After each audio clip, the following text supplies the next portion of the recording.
이 시간에는 요한복음 15장 16절부터 20절 말씀까지 읽었습니다.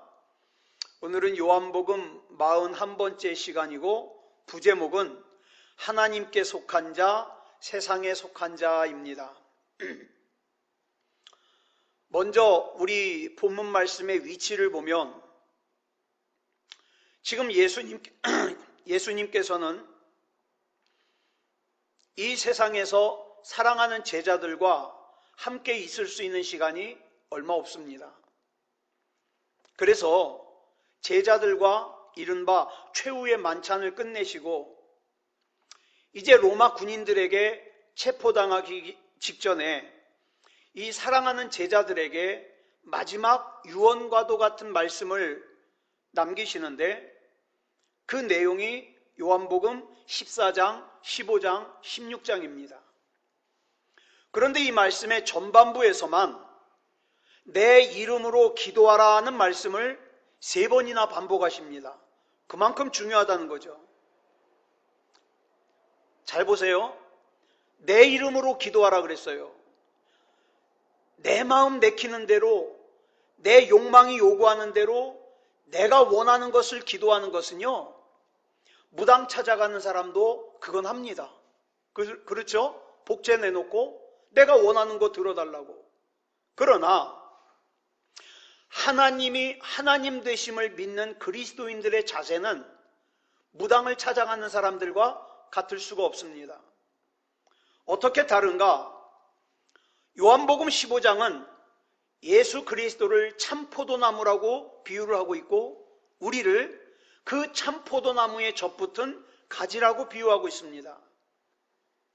따라서 우리가 예수 그리스도 이름으로 기도한다는 말의 의미를 오늘 본문에서 우리는 더 구체적으로 알 수 있어요.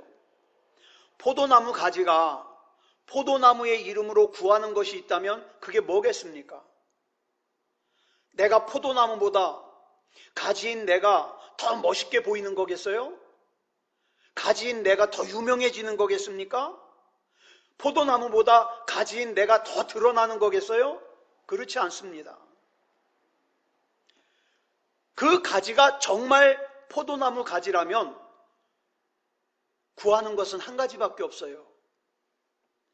내가 진정 포도나무 가지다운 가지가 되어서 풍성한 포도 열매를 맺는 겁니다.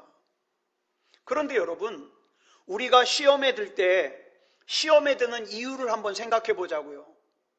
뭐 때문에 주로 시험에 드는가? 내가 시험에 드는 이유가 포도나무가 공격을 받아서 시험에 듭니까? 그렇지 않아요. 가지인 내 마음에 들지 않으니까 시험에 드는 거예요. 또한 기도할 때에도 내가 정말 포도나무의 가지라면 포도나무 가지인 내가 사과나무가 되게 해달라고 기도하겠습니까? 배나무가 되게 해달라고 기도하겠습니까? 중요한 거는 우리가 진짜 포도나무의 가지가 되는 순간, 그래서 참 포도나무이신 예수님께 잘 접붙여지는 순간, 포도나무이신 예수님은 자기의 모든 것을 아낌없이 가지인 우리에게 공급해 주신다는 사실이에요. 이거는 가지인 우리가 원하기 때문에 그러는 게 아니에요. 가지인 우리가 달라고 졸라서 그런 게 아니에요. 가지가 원하든 원하지 않든 포도나무는 자기의 수액과 자기의 수분과 자기의 영양분을 있는 대로 어떻게 해요? 가지에게 공급해 줍니다. 그래서 그 가지가 풍성한 열매를 맺을 수 있도록 힘을 다해 돕습니다. 여러분, 예수 그리스도와 우리와의 관계가 이와 같아요.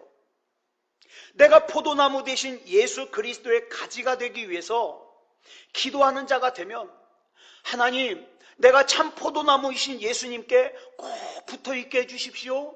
믿음다운 믿음으로 살게 해주십시오. 이렇게 주님 앞에 붙어있으면 예수님께서는 내가 원하기 때문에 주는 게 아니라, 내가 복을 달라고 졸르기 때문에 주는 게 아니라, 내가 원하든 원하지 않든 내가 필요한 것을 나보다 더 잘 아시기 때문에 당신이 가지고 있는 모든 것을 우리에게 공급해 주시고 채워주셔요. 여러분 한번 생각해 보세요. 우리를 살리기 위해서 당신의 생명까지 십자가에 메어주신 분이 내가 원하는 열매를 맺기 위해서 필요한 것을 우리에게 주시지 않겠습니까? 당연히 주시죠. 그래서 우리가 항상 힘써야 될 것은 신실하게, 진실하게 포도나무 대신 예수님께 붙어 있는 거예요. 붙어 있는 거예요. 여러분, 우리가 내가 원하는 것만을 얻으려고 할 때는 결코 우리 자신의 한계를 뛰어넘을 수가 없습니다. 그러나 내가 하나님의 뜻을 이루기 위해서 살 때 우리는 하나님의 능력의 범위까지 살 수 있는 거예요. 하나님의 한계 안에서 살 수 있는 겁니다. 이렇게 우리가 진정 하나님이 하나님 되심을 믿고 신실하신 예수 그리스도의 가지가 되기 위해 간구하면서 살아가는 자라면 반드시 기억해야 될 것이 있는데 그것이 뭐예요? 우리 주님께서 당신의 모든 것으로 나를 채워주시되 그 채워주시는 때가 가진 내가 기대하는 때가 아니라 포도나무이신 예수 그리스도께서 결정하시는 때라 이 말입니다. 그러니까 여러분, 내가 기대하는 때에 응답이 안 됐다고 시험 들지 마세요. 나는 그저 예수 그리스도께 붙어 있으면 돼요. 그러면 가장 좋은 때에 예수님께서 일하십니다. 포도나무이신 주님께서 포도나무 가지인 우리에게 해로운 것을 주시는 법은 절대 없어요. 때로는 물론 가지인 우리가 우리 주님이 일하시는 것을 이해하지 못할 때가 있어요. 그래서 받아들이기 어려울 때가 있어요. 도대체 하나님께서 나에게 왜 이걸 주셨을까? 왜 나를 이런 상황에 처하게 하셨을까? 이해가 안 될 수가 있어요. 그러나 반드시 우리가 기억해야 될 것은 포도나무이신 주님께서 가지인 우리에게 주시는 것은 반드시 있어야 되는 것, 꼭 필요한 것, 열매를 맺기 위해서 절대로 유익한 것들이에요. 그래서 우리는 그렇게 기도하는 거예요. 주님의 뜻을 이루소서. 고요한 중에 기다리니 진흙과 같은 날 빚으사 주님의 형상 만드소서. 주님의 때에, 주님의 방법으로. 우리 예수님과 우리와의 관계가 그래요. 내가 정말 예수님의 가지된 삶을 살아간다면 예수님께서 나에게 해로운 것을 주실 까닭이 없지요. 그러나 오늘 저와 여러분이 지나고 있는 이 과정은 내가 하나님 앞에서 믿음다운 믿음이 되기 위해서, 내 믿음이 구원받을 만한 믿음이 되기 위해서 꼭 필요하기 때문에 주시는 거라 이 말입니다. 그러므로 예수님께서 내게 뭘 주시든지 그것은 내게 유익한 것이요 필요한 것이기 때문에 우리는 범사에 감사해야 되는 거예요.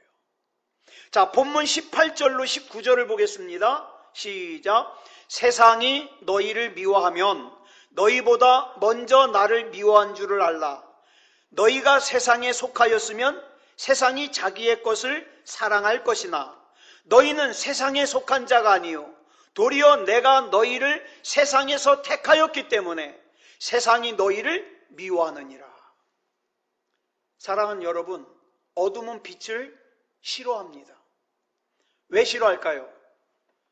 빛 앞에 서면 내 죄가 다 폭로가 되고 심판을 받기 때문에 빛이 싫은 거예요. 이렇게 어둠은 빛을 싫어하기 때문에 빛뿐만 아니라 누구도 싫어합니까? 빛의 자녀인 우리까지도 싫어합니다. 그런 경우 있잖아요. 왜? 누구를 보면 자꾸 내 죄가 생각나요. 아, 하나님 제대로 믿어야 되겠는데. 그래서 이 반응이 좋은 반응으로 나타나면 괜찮은데, 그 사람만 보면 내 죄가 생각나서 불편해. 그래서 피하거나 싫어하는 경우가 있다 이 말이에요. 그렇기 때문에 예수님과 세상이 충돌하는 것이고 예수님을 구주로 영접한 성도가 이 세상에서 박해를 받는 거예요. 그런데 우리는 여기서 이런 질문을 해봐야 돼요. 그러면 그런 세상에 왜 주님께서 저와 여러분을 남겨두셨을까? 이렇게 마귀가 지배하는 세상을 깨트리는 방법은 복음밖에 없는데 저와 여러분이 그 복음을 증거해서 하나님의 나라를 확장시키게 하기 위해서예요. 여러분, 전에 우리 같이 읽은 에스겔서 2장 5절을 보면 선지자가 이스라엘 백성이 듣든지 아니 듣든지 하나님께서 선지자를 이스라엘 백성 가운데 세우셨어요. 그 이유가 뭐 때문이라 그랬죠? 그들 가운데 선지자가 있음을 알지니라.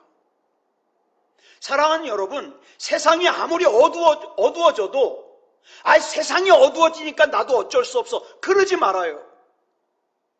세상이 어두워져도, 세상이 예배를 떠나도, 세상의 믿음이 무너져도 하나님께서 저와 여러분을 그 가운데 세우신 이유는 뭡니까? 그들 가운데 선지자가 있음을 알게 하기 위해서예요. 저와 여러분의 가정에 선지자가 있음을 알게 하기 위해서, 이 세상에 아직 선지자가 있음을 알게 하기 위해서. 여러분, 성경에 보면 숨겨야 될 것과 드러내야 될 것을 구분해서 설명하고 있어요.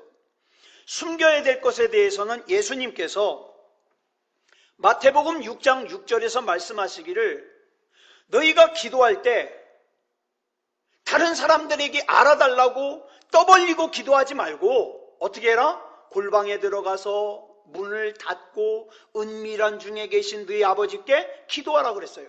그러면 은밀한 중에 보시는 내 아버지께서 갚으시리라, 이렇게 말씀하셨어요. 어떻게 해요? 숨겨라 이 말이에요. 숨겨라. 또 마태복음 6장 17절을 보면 금식할 때 나 금식한다는 걸 표시내기 위해서 일부러 머리도 안 감고 막 푸석푸석하게 하고 그렇게 하지 말고 네가 금식하는 것을 눈치채지 못하도록 다른 때보다 더 머리에 기름을 바르고 얼굴을 씻으라는 거예요. 숨기라는 거예요. 마태복음 6장 3절을 보면 구제를 할 때 어떻게 해요? 오른손이 하는 일을 왼손이 모르게 하라 그랬어요. 여러분, 바리새인이 왜 바리새인이 됐습니까? 기도하지 않아서요? 아니요, 바리새인들 기도 많이 해요. 금식을 하지 않아서요? 아니요, 바리새인들은 정해놓고 꼬박꼬박 금식해요. 구제하지 않아서요? 아니요, 바리새인들 구제를 해요. 그러면 11조 생활도 철저하게 해요. 그러면 왜 이 바리새인이 예수님께 욕을 먹었을까요? 이유는 이거예요. 은밀하게 해야 될 것을 드러냈기 때문에. 그래서 바리새인이 된 거예요. 그런데 그럼 다 감춰야 되느냐? 아니요. 드러내야 될 것이 있어요. 그게 뭐냐? 누가복음 11장 33절을 보면 이런 말씀을 하시죠. 등불을 켜서 지하실이나 아니면 바가지로 덮어놓는 사람이 없고 다 어디다 놓는다? 등잔대 위에다 놓는다. 왜? 들어오는 사람들이 볼 수 있게 하기 위해서. 이건 드러내라 이 말이에요. 등불은 드러내라. 그럼 이 등불이 뭐냐? 길이요 진리요 생명이신 예수 그리스도를 믿고 따르는 거예요. 내가 예수님 믿는다는 거 드러내야 돼요. 나 예수님 아니면 안 된다는 거 드러내야 돼요. 그러므로 우리가 예수님을 믿는다는 것은 그저 관념적인 것이 아니라 내가 예수님을 믿기 때문에 잘못된 삶을 버리고 예수 그리스도를 따르는 구체적인 행동을 내가 한다는 걸 드러내는 거예요. 여러분, 내 삶의 전반에 있어서 나 자신을 진리 위에 세우는 거 절대 쉽지 않습니다. 그러나 예수님을 올바로 믿는 사람은 그렇게 합니다.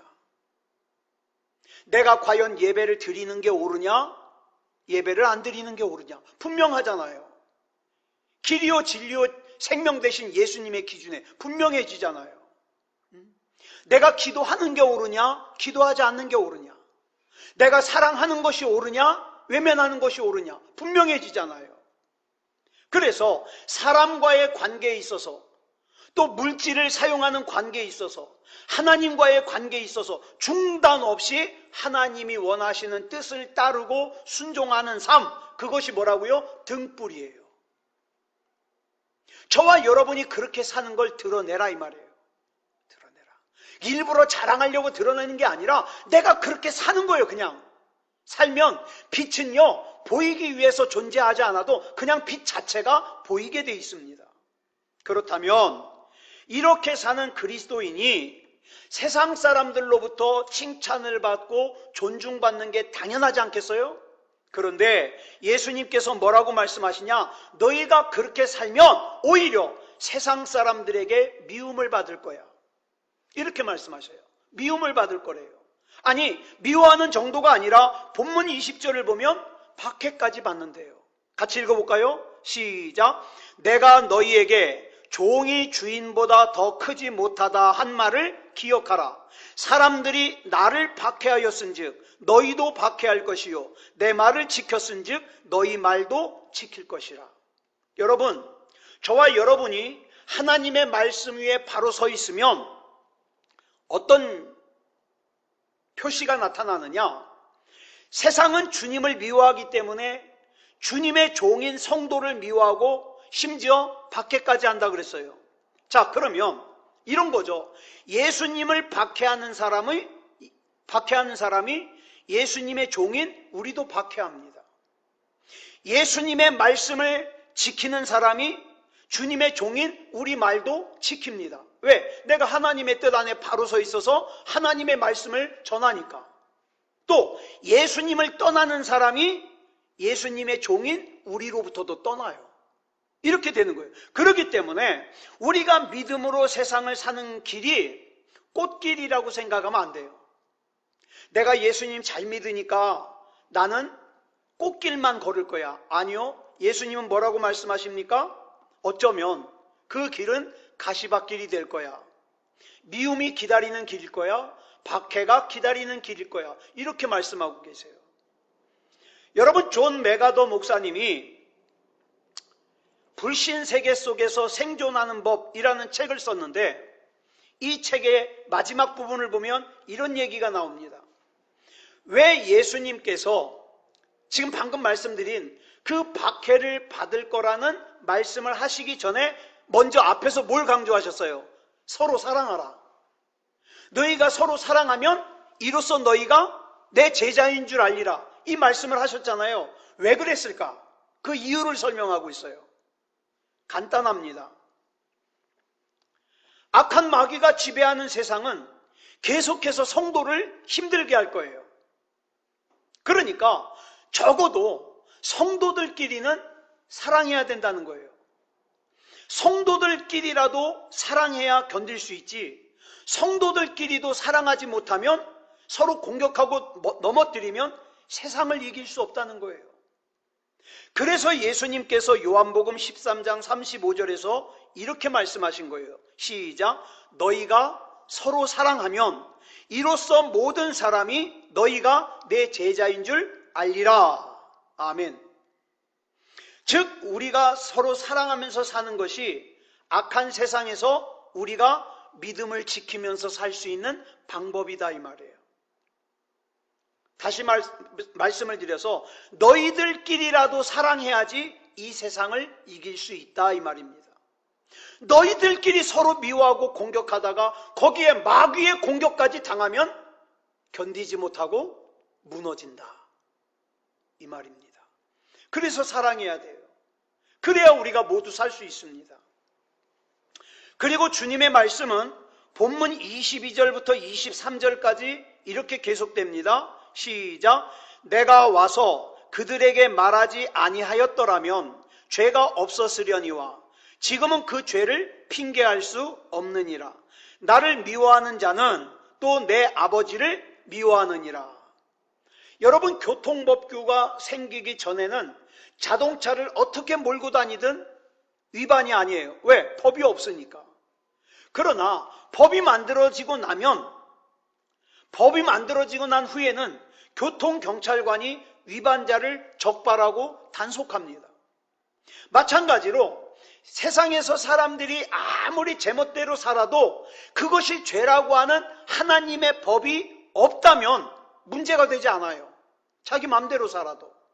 그러나 하나님의 법이 만들어지고 난 이후에는 하나님의 법을 위반하는 것은 사람에 대한 죄이기 이전에 먼저 그 법을 만든 하나님을 무시하고 만홀히 여기는 하나님에 대한 죄가 되는 거예요. 여러분, 인간의 기억력은요 50세를 전후로 해서 감퇴하기 시작한다고 합니다. 그래서 이 나이에 이른 사람들이 건망증 때문에 참 웃기는 일을 많이 겪잖아요. 실컷 야채를 잘 다듬어 가지고 쓰레기는 냉장고에 두고, 그죠? 다듬은 야채는 갖다 버리고, 전화기를 냉장고에다가 집어넣어 놓고 찾으러 다니고. 더 웃기는 것은 아이를 데리고 마트에 장 보러 갔다가 물건만 가지고 애는 마트에다 두고 오는 사람. 그렇죠? 저희 작은 누님 부부는 고속도로 휴게소에서, 그러니까 작은 누님이 이쪽 문을 딱 닫고 저쪽으로 타려고 딱 닫았는데 차가 출발하더래요. 한참 있다가 전화가 와가지고 매형이 받았더니 나 싣고 가라고. 그래 다시 가서 싣고 왔다는 거예요. 이런 일들도 있잖아요. 그런데 여러분, 이런 건망증보다 더 심각한 증세가 뭡니까? 치매입니다. 개중에 보면 내가 건망증이 심하다고 치매를 걱정하는 사람이 있는데 의사가 건망증과 치매는 완전히 다른 거래요. 그러니까 건망증 심하다고 치매를 걱정할 필요는 없다고 합니다. 그러면 어떻게 다르냐? 건망증은요 일시적으로 기억 회로가 고장나는 거예요. 예? 일시적으로 기억을 잘 못하는 거예요. 근데 치매는요 기억이 문제가 되는 게 아니라 판단이 문제가 되는 거예요. 그 의사가 하는 말이, 이게 연필이잖아요. 근데 이 연필을 여기다 두고 어디다 뒀는지를 모르면 이건 건망증이에요. 그런데 연필을 손에 들고 이게 뭔지를 모르면 치매라 이 말입니다. 예. 자, 이 말씀을 왜 드리냐? 저희 할아버지가 치매로 약 5년을 사시다가 돌아가셨어요. 자, 그런데 치매가 오니까 어떻게 해요? 아들도 몰라봐요. 손주도 몰라봐요. 여러분, 치매가 뭐예요? 그래서 제가 참 우리 어머님 때문에 하나님 앞에 감사하는 게, 우리 어머님은요 기억은 못 하시는데 금방 있던 것도 까먹는데 가족들은 알아봐요. 나는 이 사람 알아보는 게 얼마나 감사한지 몰라요. 제가 어머니를 모시러 가잖아요. 그러면 저쪽에서부터 막 팔을 벌리고, 아이고 우리 아들 왔네, 우리 아들 왔네. 그러면요 막 제가 울컥해요. 우리 어머님이 저를 알아봐 주시는 게 너무 감사해서. 자, 그런데 보세요. 저희 할아버지는요 아들도 몰라봐요, 손주도 몰라봐요, 며느리도 몰라봐요. 치매가 뭡니까? 심각한 치매는 반드시 기억해야 될 사람과의 관계를 모르는 게 치매잖아요. 우리가 영적으로도 반드시 알아야 될 관계가 있습니다. 그 관계를 모르면 영적인 치매예요. 그래서 영적인 치매에 걸린 사람들은 어떻게 삽니까? 하나님이 아니어도 된대요. 자기 소견에 자기 맘대로 살아도 된대요. 예배를 소홀히 여겨도 된대요.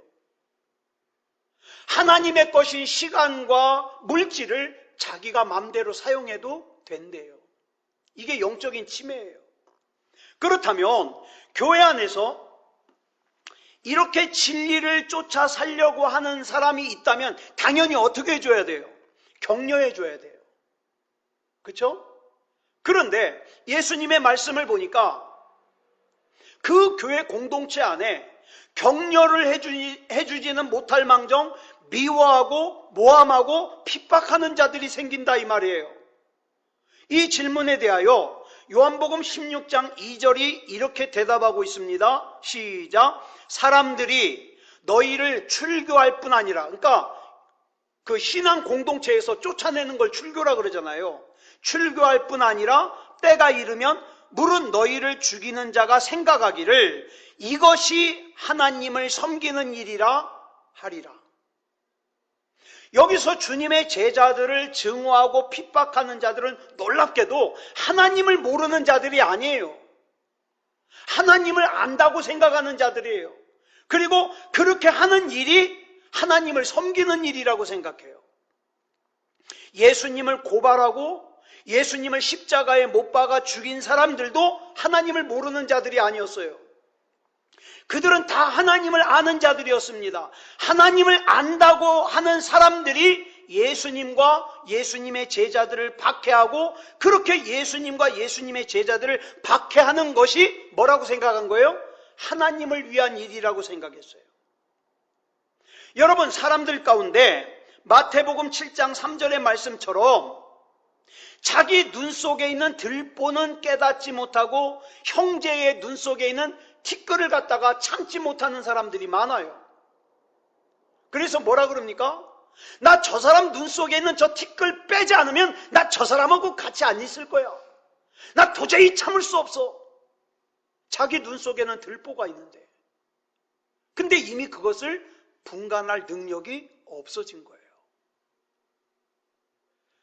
여러분, 우리나라 속담에도 그런 속담이 있잖아요. 똥 묻은 개가 겨 묻은 개 뭐라 그런다. 이 똥 묻은 개인 자기 자신에 대해서는 한없이 관대해요. 나 어쩔 수 없었어. 나 상황이 어쩔 수 없어서 그랬어. 자기 자신에게는 관대해요. 그런데 겨 묻은 개를 못 참는 거예요. 아니, 어떻게 저렇게 겨를 묻히고 다닐 수가 있어? 나 저런 사람하고는 같이 못 있어. 정죄의 칼날을 들이대는 거예요. 참 희한한 게 자기가 잘못한 것은 어쩔 수 없어서 그런 것이고 다른 사람의 잘못에 대하여는 조금도 용납하지 못하는 것.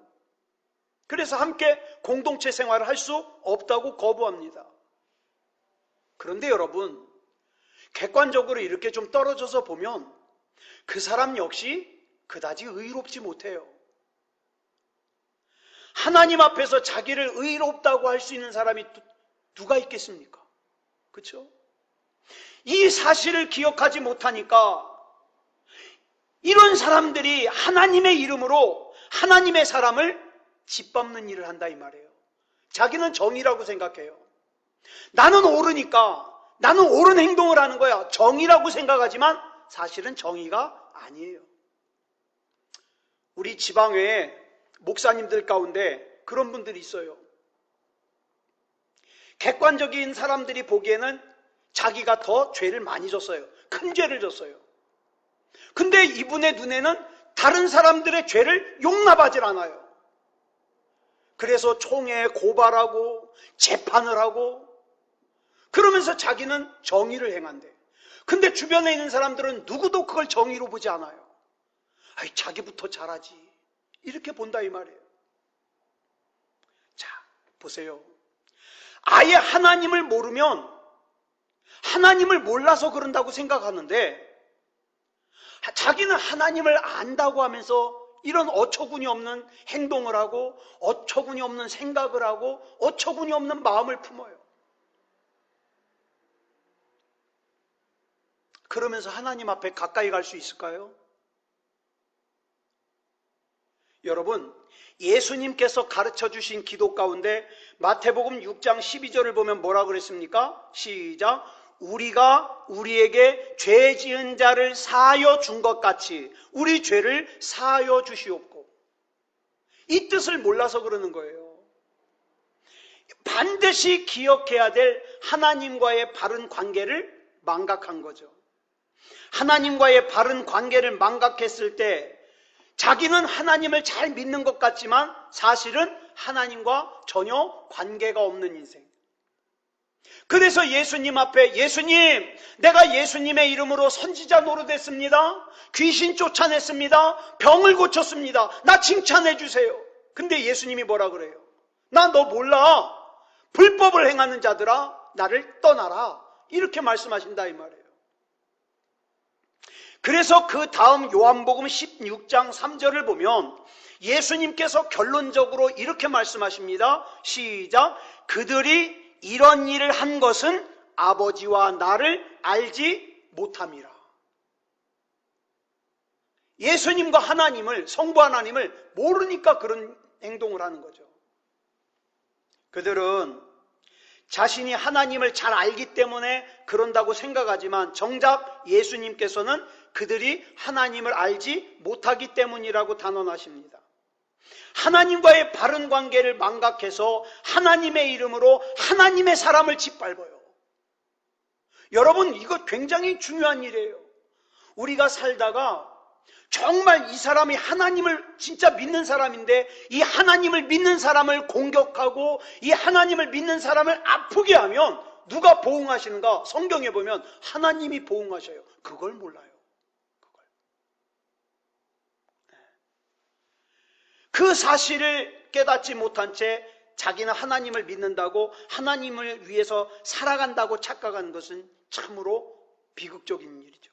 그렇다면 하나님과의 바른 관계를 늘 기억하면서 살아간다는 건 구체적으로 어떻게 살아가는 걸 말하는가?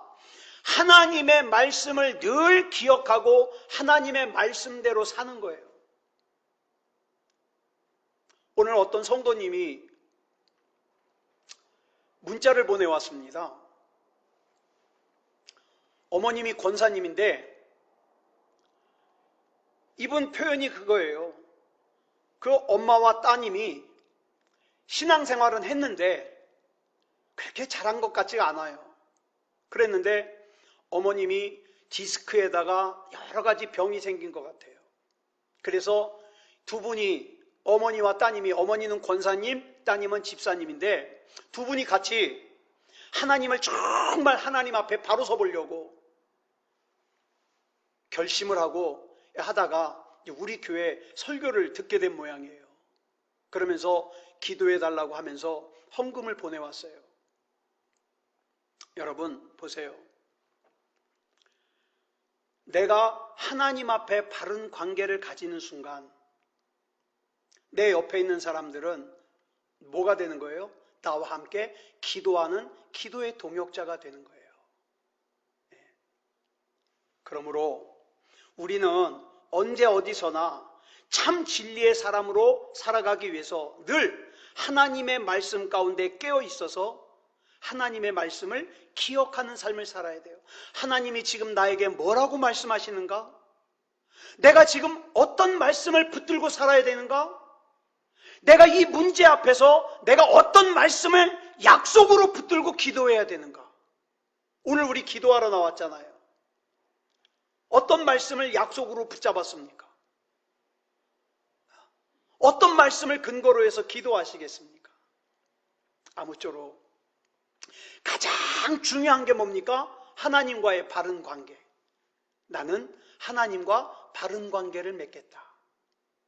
그리고 믿음다운 믿음으로 살겠다. 그리고 오늘 기도하시기 바랍니다. 그러면 내 사정을 나보다 더 잘 아시는 하나님께서 나는 그저 참 포도나무이신 주님께 붙어 있으면 돼요. 믿음다운 믿음이 되게 해주시옵소서. 내가 주님으로부터 멀어지지 않게 해주시옵소서. 기도하면 내 사정을 나보다 더 잘 아시는 주님이 나에게 필요한 거 공급해 주십니다. 아무쪼록 오늘 이 밤에 기도할 때 그런 저와 여러분이 되기를 그리스도 예수님의 이름으로 축복합니다. 기도하겠습니다. 사랑의 아버지 하나님 감사합니다. 오늘 요한복음 15장과 16장의 말씀을 통해서 하나님께 속한 사람과 세상에 속한 사람의 차이를 보았습니다. 세상에 속해 있으면서 내가 하나님을 믿는다고 착각하면 하나님의 일을 한다고 생각하면서 하나님의 사람을 힘들게 할 수가 있습니다. 그러나 주님, 하나님은 사랑이시라. 하나님을 사랑하는 사람은 사랑으로 내가 하나님의 제자임을 드러내는 줄 믿습니다. 우리 주님 붙잡아 주시옵소서. 이 밤에 기도할 때에 내 사정을 나보다 누구보다 더 잘 알고 계시는 주님께서 그죠? 나는 참 포도나무이신 주님께 붙어 있을 때 필요한 거 공급해 주시고 역사하시고 인도하시고 보호해 주시옵소서. 사랑의 하나님, 우리 기도 잘 못합니다. 능숙하게 기도 잘 못합니다. 누구처럼 몇 시간 기도도 못합니다. 그러나 이 시간 내 마음의 깊은 곳으로부터 나는 주님이 아니면 안 되기에 주님께 내 사정을 말씀드릴 때에 주님께서 붙잡아 주시고 역사해 주시옵소서. 하나님의 자녀인 우리가 세상에서 수치당하지 않게 하시고 우리 때문에 하나님 영광 가리는 일이 없도록 붙잡아 주시고 인도해 주시옵소서. 병든 육체는 고쳐주시고 물질의 문제도 해결해 주시고 인간관계의 문제도 해결해 주시고 더욱더 믿음다운 믿음으로 살게 해 주시옵소서. 모든 것 우리 주님 앞에 맡겨드리오며 그리스도 예수님의 이름으로 간절히 기도드려 싸움나이다. 아멘.